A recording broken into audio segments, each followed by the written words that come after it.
our co-anchor was hit with $1 million lawsuit. That is unheard of, right? It was to destroy our reporting in the exopolitics field. So there you have the infiltration of exopolitics by a CIA ASIO deep cover operative, Dr. Michael Salla, Australian. The cover story, Dr. Michael Salla was at a center in American University chaired by Dr. Said.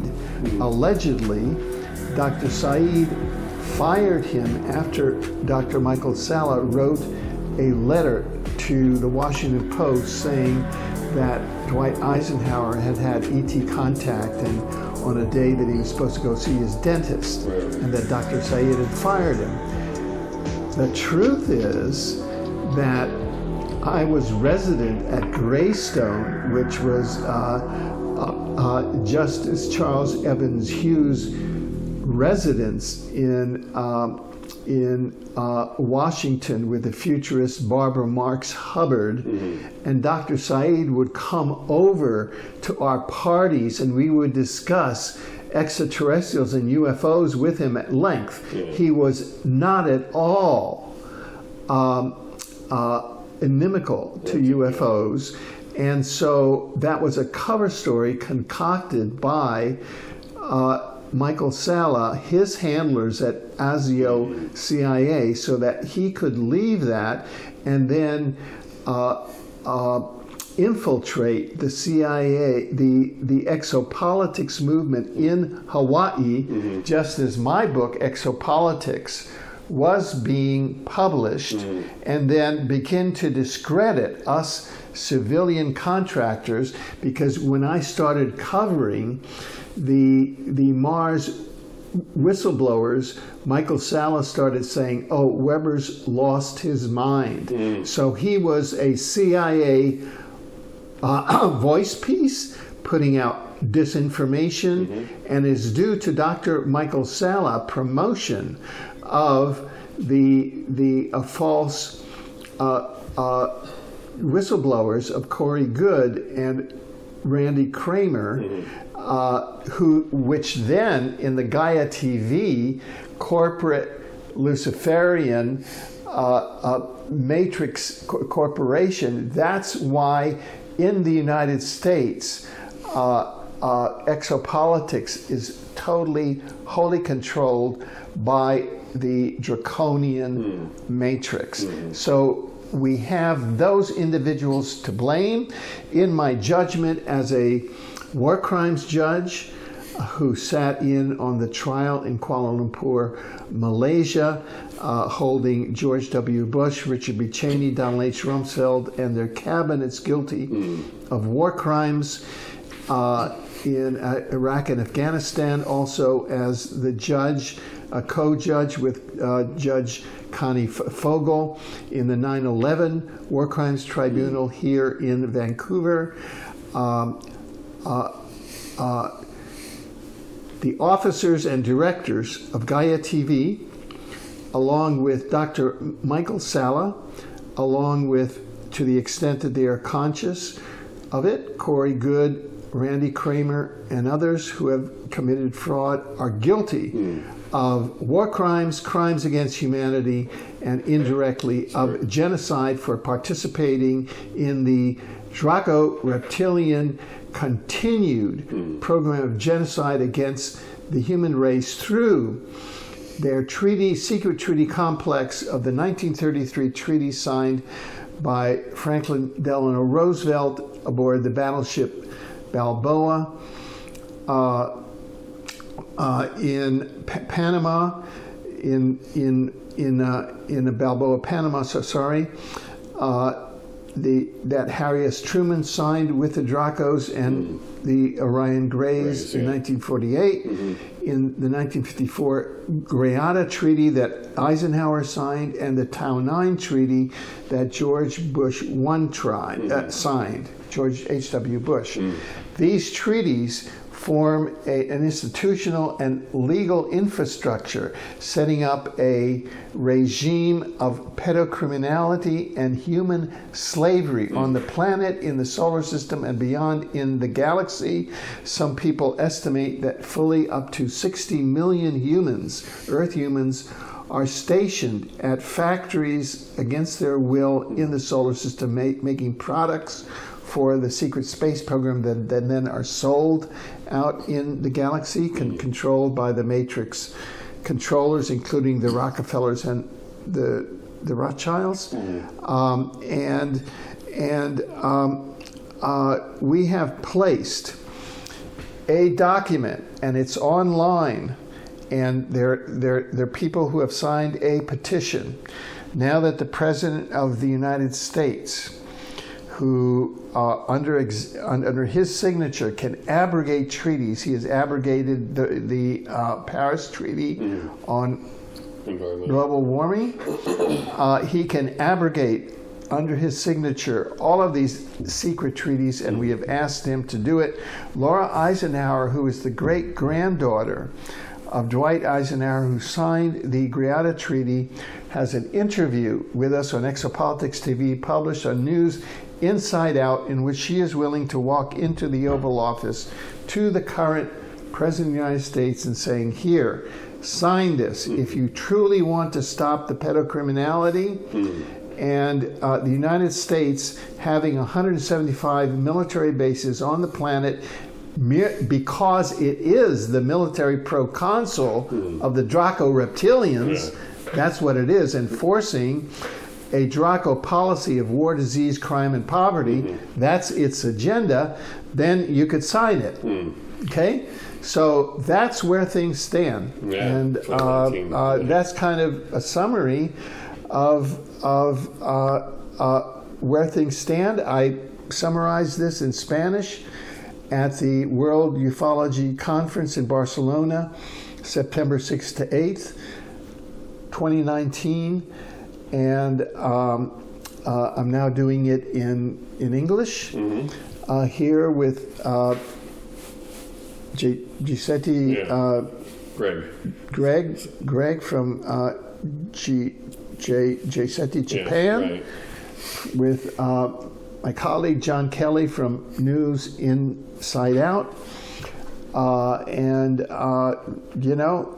That's what the exopolitical reality is. Thank you. Tying together such important threads, but even with the last couple of years, with this whole debacle with the Gaia thing, it has brought these Hydra heads up from, we're seeing their actions more and more visibly, more and more clearly, but the people are being bamboozled. They don't, they're not able to identify. So the lack of background knowledge in the public, we saw a whole demographic that was basically targeted here with partially, what would you say, Gaia's, their audience up until then, who was buying yoga mats and meditation blocks at the supermarket. And then they had their previous online subscription members. And then they all, between them and their friends, we see a lot of these amateurs and newbies who had no previous knowledge of anything E.T. take this, drink this Lux, without a shadow of a doubt. So that's been quite a social, and from a sociological standpoint, it's been quite an amazing last couple of years. Oh, sure. And I have taught law at 2 universities, and I'm an international lawyer, and I'm a war crimes judge. And our program, News Evolution, was reporting legitimately.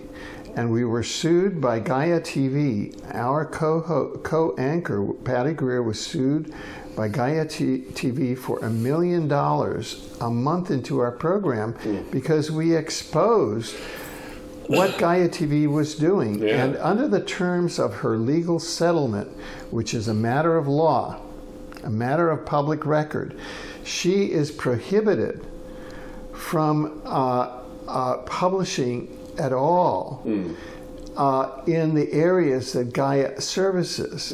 And what Gaia TV was most concerned about was that because its online marketing is Gaia TV is the Netflix of spirituality.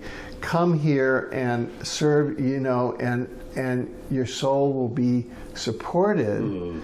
And so we, as a matter of public duty, under the First Amendment, we were reporting that things are not quite that way.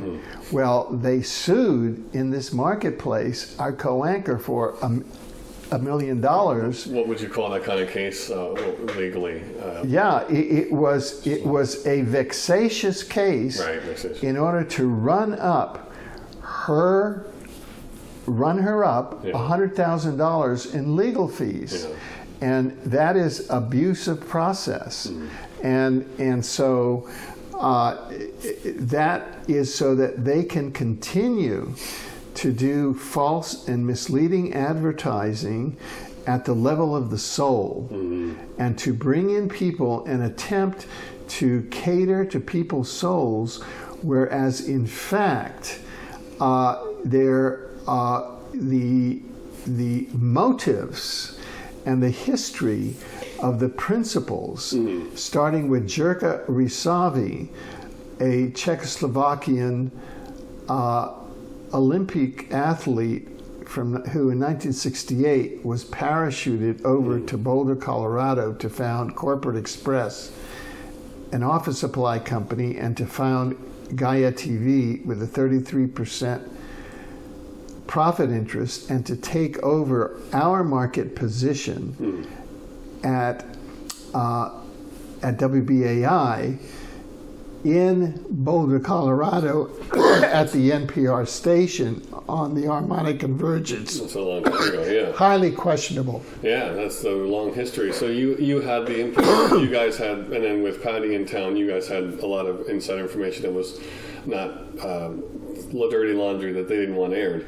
Exactly. What role do you think now that Jay Weidner has his series, and what do you think the role is here? That because he described in the series that they were surprised at how all of a sudden there was this wind in the sails of this new whistleblower that they had never seen before. So there was definitely a lot of stuff in the motions behind the scenes.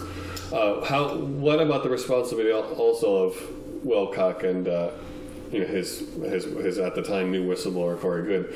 How do they all fit in the mix? Do you think? I mean, this is a very, very the letter and stuff. Yeah, and Jen. Yeah, just to give a larger context, as we were talking about here, I shared with you, because you had your college graduation there in New York, that I was the keynote speaker at the 100th anniversary of Edgar Casey's birth in 1977 in St. John the Divine Cathedral in New York, because of my landmark book, The Age of Cataclysm, published in 1974, which integrated modern seismology and geology with parapsychology and with psychic predictions and biblical prophecy.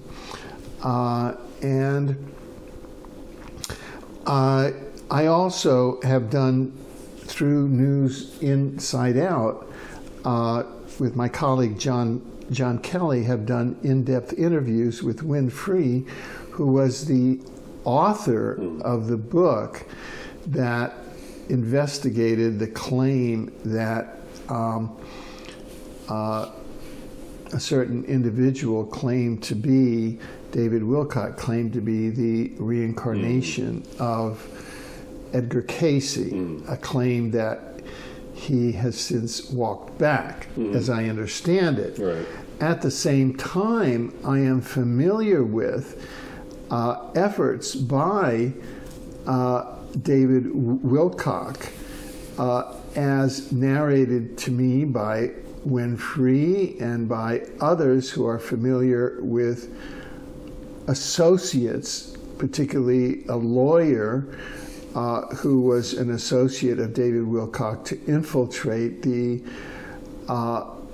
ARE in Virginia, Virginia Beach, right. in his guise as a putative reincarnation of Edgar Cayce. Well, when I was writing The Age of Cataclysm, for which I was chosen to be the keynote speaker at the 100th anniversary of Edgar Cayce's birth, I met Charles Thomas Cayce, and as part of the research, and believe me, that institution and this family is a family of great integrity. And I question the integrity of David Wilcock as an individual. Jay Widener has already questioned the integrity of Corey Goode as a whistleblower. And we've already mentioned that what Dr.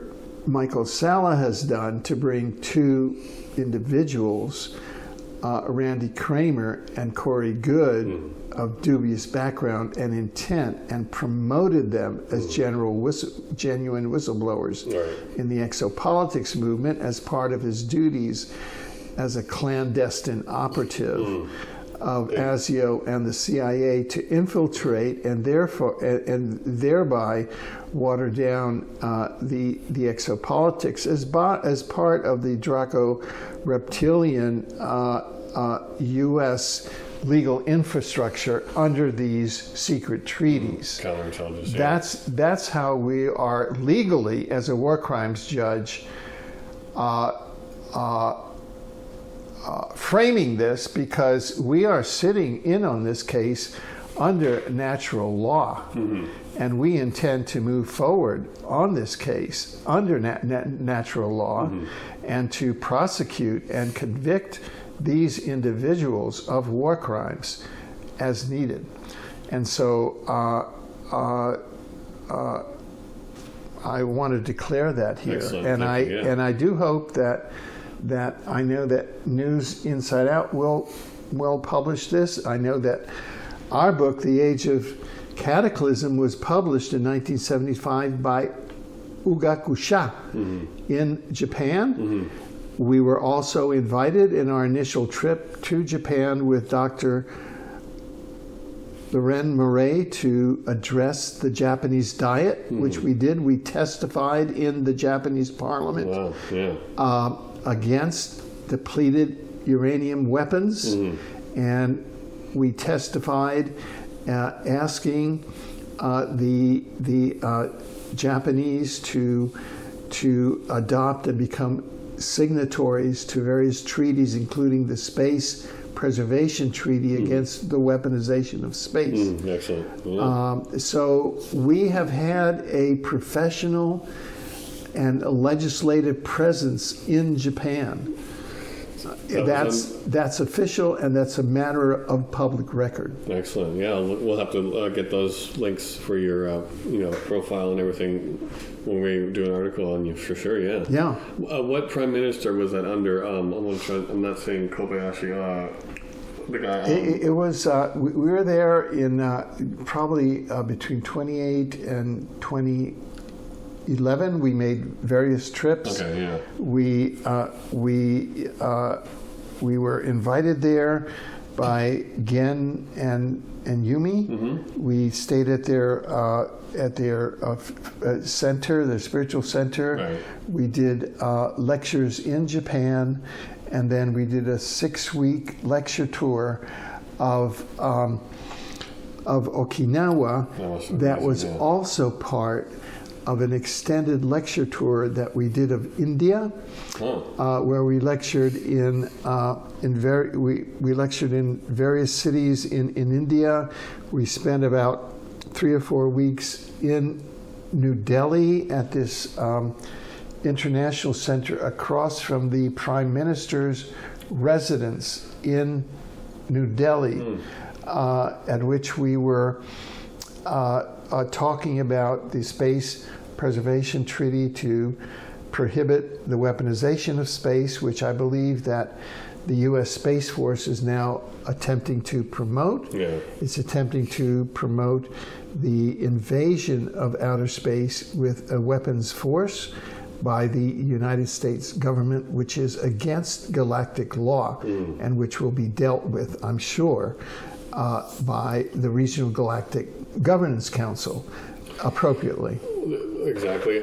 I just want to say, when you bring up Randy, and I met him as well, they both had this narrative that was parallel with this, with the disinformation, is they overextend reality. So, and that's done to kind of, again, submarine or cannonball the truth. So it's easier to make the truth look small or insignificant when you have this gigantic Rococo Baroque fantasy of space wars and these space patrols. They're not, the things that they both talking about are in that same track of unprovable, nonsense. Burroughs' problem, right?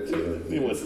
Yeah. What was it? The Mars series that he wrote. Okay, yeah, it's pulled right out of science fiction, and the fact that they're out there swashbuckling in this active space force, whereas what you're positing is that there are actual laws and checks in place, and we've heard with other actual disclosure witnesses that any attempt to go with weapons in space have been blocked, with missiles being deactivated and taken out in the midair.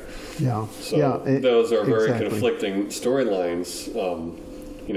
What's your opinion on that? Yeah, that's very, very the two true. witnesses And you mentioned with Salla there both had those paralleling the swashbuckler out in space, and Space Force. And it's yeah. Buck Rogers. Yeah, and it's very telling that in the case of Randy Kramer, Michael Salla just did the promotion, and did not interview his ex-wife, who says that no, he's just a very toxic ex-bartender who has promoted a hoax with the aid and assistance and abetment of deep cover operatives like Dr. Michael Salla, like toxic corporations like Gaia TV, and all of these ufology and exopolitics industry, contact in the desert type of organizations that are making money off of these institutionalized disinformation memes. Yeah, you never go there, do you? I was invited. I was invited to the first Contact in the Desert, and I presented at the first Contact in the Desert. About 2 weeks prior to the first Contact in the Desert, coincidentally, because on May 9th, 2001, there was the Disclosure Project event, press conference in New York. And when the press release went out on the Disclosure Project press conference, you can check all of the original documents. I'd be glad to send them to you. It went out jointly under the name of Dr. Stephen Greer and Alfred Lambremont Webre, J.D. M.Ed, Doctor, Juris Doctor. Okay, Right. It went out under our joint names. So I'm the co-sponsor of that event. Dr. Stephen Greer will never acknowledge that. I was contacted by members, former members, current members of the Disclosure Project, who were upset by the fact that funds that had been raised for research for the Disclosure Project were being applied to private real estate of Dr. Greer and to lifestyle choices. I will leave it in that. Lifestyle choices of Dr. Greer in the recreation area. And I reported on these 2 weeks prior. At that point, Dr. Greer was a major entertainment and ticket attraction of Contact in the Desert, and my article did not sit well with the owners, and therefore the then owners. As I understand it, Jirga Risavi, the 33% owner and controller of Gaia TV, has since taken a controlling interest in Contact in the Desert. And so I was never invited back. I think it's a blessing in disguise. But that's the hidden history there. Interesting, yeah. Because our duty at News Inside Out is to be journalists, not to be propagandists for a corrupt industry. A corrupt industry based on promoting military intelligence puppets who are sold to the public under false pretenses in order to muddy the field in the important issues and in the approach of the Regional Galactic Governance Council, which is a serious and legitimate galactic governance body that oversees Earth policies. And myself, as an exopolitical analyst, I'm here to make that point. Right. I have a parallel question, which is your relationship with MUFON over many decades, and particularly in light of their participation in the rolling out of Corey Good to their audience, that got great controversy at the Mutual UFO Network. Can you comment on MUFON in light of what you were saying about the military-industrial complex and the entertainment complex that we find ourselves in? Well, that's very, very interesting, because there was a major address by the incoming president of MUFON at the Barcelona conference, at which I just attended, which they're changing now. Which he's a former 37-year ex-employee of IBM, and he spent many years in Vancouver as an IBM, Vancouver, BC, as an IBM executive. I met him in passing, but I sat in on his presentation. And during his, there's a sort of a 15-minute question and answer session, and apparently all of the first of all, the professional relationship between the millionaire investor Bigelow and MUFON was questioned, in the sense that Bigelow has now received the contracts from the federal government to manage disclosure. Wow, yeah. Number one. And number two, that part of that involves MUFON. And number three, that the public reports UFO findings, and this is from the questions from the audience at Barcelona, which were in a sarcastic and outraged mode, that the public reports that go into MUFON in the United States and in Europe, they go and they sit. They're not acted upon. They're sort of a phony front that just takes in stuff. In Europe, there is no network in each of the countries. There's just one MUFON person per country. Yeah. And all that they do is they receive reports, and they might as well go into the circular file. Yeah. They just sit there, and they're just a propaganda front for Bigelow and for the U.S. and for the continued cover-up. Yeah. So that's basically I'm just reporting what surfaced during the question and answer period after the address of the incoming president, a 37-year IBM executive who was just appointed the incoming president of MUFON. Not Jan Harzen. Yeah, Jan Harzen. Wasn't he the president already, or? Yeah, well, he was, he was a new president, kind of going out and making his debut on the international stage. What did he have to say in response? Okay. Because sometimes those there figures was aren't no aware. response. I mean, he just blew it off. Wow. Look, Jan Harzen's speech, 50% of it, What a name is. 50% of Jan Harzen's speech, which is talking about his own background from corporate, and then the next half of it was a corporate rehash. It's a big cover-up operation for Bigelow. Yeah.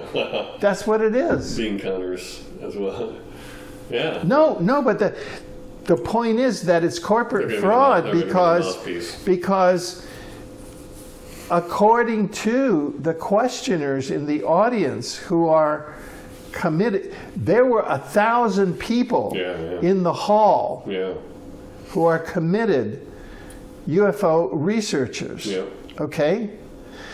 The top ticket at that Congress was 1,000 euros. Okay? That's a lot of money. Okay? These are serious people. Those reports don't go anywhere. MUFON doesn't even review them. Harzen couldn't answer questions. He would say, well, I'll have to get back to you on that. His favorite answer was, I'll have to get back to you on that. Wow. He didn't know any of the material that relates to the content of reports. He's just a corporate cover guy. He's an IBM executive guy who kind of looks like one who's in there to do liaison with Bigelow and the government and with other accounting types who knows nothing about the field, who says, well, I was a contactee and I believe in Jesus Christ. You know, that's how you make money, by pulling the right-wing evangelical strings. Well, sorry, that doesn't cut it in exopolitics, because we know that Jesus Christ rode a spacecraft, right? He doesn't take bullshit. Exactly. Yeah, that's funny. I mean, right? just the figureheads of. So MUFON discredited itself big time. because it is discredited itself. It doesn't do a job. It's a fraud, and it gets by in the United States because the United States is nothing but the proconsul of the Dracos, maintaining 175 military bases. If you go to level 7 at the Dulce base, they're having to serve up live babies every day to the Dracos there. We have military whistleblowers for military bases where under the treaties they have to bring up pallets of cans of canned human baby food for the Dracos. This is under treaties. You know, get real. A lot of people, those beings aren't human at a certain level anymore, aren't they? So this is over. You know, we have called their bluff. If you're going to abrogate the Paris Treaty, abrogate the Greada Treaty, abrogate the Tau 9 Treaty, abrogate the Balboa Treaty, abrogate the Harry S. Truman Treaty. Okay? That would be a good start. So anyway. Excellent. Thank you for the briefing. Download. It's a lot of these pieces are coming. It's starting easier to see all the different plates involved. It's becoming very transparent because Earth is now coming up into a higher frequency. We are stabilizing. We're coming up into a much higher frequency, so it's all becoming very, very transparent. So thank you very much. I really appreciate linking up with Jay Seti. We hope to share this. And I look forward to a lot of cooperation. As I said, during my last visit to Japan, which I really enjoyed, the Japanese Diet, the Japanese Parliament, during that visit, openly discussed, and it was in the television, the newspapers, the protocols for extraterrestrial contact. Regarding what? As far as what was it? Some of the details? Yeah. It was like making embassy? if an extraterrestrial contact, this is what the Parliament was discussing, a particular committee. If an extraterrestrial civilization should make contact with us, what should we do? What should the Japanese government do? What are the protocols? And they were openly discussing that in the media. You don't find that open discussion in the United States. You find it in Russia, you find it in Japan, you find it in Spain, you find it in Barcelona and Catalonia, you find it in Mexico, you find it everywhere around the world except the United States because it's controlled by the Draco reptilians. Yeah, and Americans have got to start waking up and wising up and taking back control as humans and, letting go of their draconian occupiers and just blowing them off. Yes, anyway, that's my suggestion, being a fellow American, aside from being a fellow Canadian. I'm a Gemini. Thank you, Alfred. Awesome. Excellent. Yeah, thanks a lot. You had a lot of coming right off of a major conference like that. It's great timing. Really. So thank you very much. Thank you.